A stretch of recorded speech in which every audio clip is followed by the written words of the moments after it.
And one day, I'm out praying 3 o'clock in the morning. I'm talking to the Creator at 3 o'clock in the morning. And I ain't where I want to be. And I'm like, God, I ain't where I want to be. And he was like, you stop being a victim.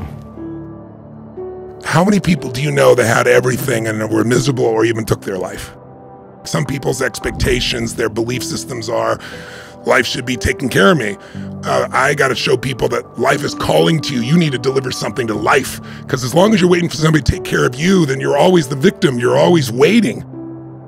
I said, what you mean a victim? Well, you ain't 10 no more.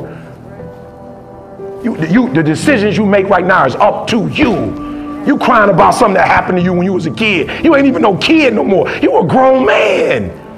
Take full ownership. The stupid stuff you doing, your parents didn't make you play no video games. And what you crying about? So what, your daddy wasn't there. Your mama ended up getting married. What you crying about? He went to work every day. He never beat you. He never abused you. Your mama did the best she knew how to do. What you crying about? You grew up in a house. What you crying about? Accept that all your excuses are lies. They are lies, all of them. Think about the things that you tell yourself, the lies you use to rationalize taking the easy road. Think about them. You don't have time. That's a lie. You don't have support. That's a lie. You don't have the equipment or the gear. Lies. You don't know the best way. Who cares? That's a lie. Or you're too old or you're too young. Of course you're too old or too young. Lie. And you're too tired or you're too sore or you're just plain not feeling it. Lies, lies, lies.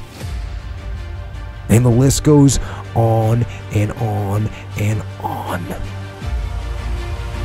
And it doesn't stop if you don't make it stop.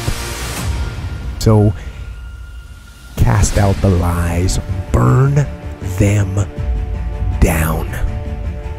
Whereas if you think that I'm here to deliver something to life, I have a responsibility to life to give something, not just get something. That's when people feel alive, because we got to keep growing. It's not about getting the goal. Yeah. It's about who you become in pursuit of it. What you get doesn't make you happy. Who you become makes you really happy or it makes you really sad. Man up! And guess what? I had to get up even though it was hard, and I had to take ownership of my life, take ownership of my time, take ownership of my day. It told me one more thing, but I'll leave you with this. It's time to take ownership. What changed? I changed. And I stopped being a victim. I stopped saying I've got to wait for good things to happen to me. And I said I'm going to grind. I'm going to fight. I'm going to work. I'm going to press toward. I'm going to learn. I'm going to do everything in my power every single day. I'm going to do everything in my power to become a victor and not a victim. Shut that down. Do not listen to that little voice. Instead, go through the motions. Lift the weights, sprint the hill, work on the project, get out of bed. And by simply going through the motions, you overcame that path. And you stayed on the righteous path, the disciplined path. You stayed on the war path, which is right where you know that you belong. We are Triumph Cult. Our only mission is to unleash triumphs. Winning is the only option. Join the movement.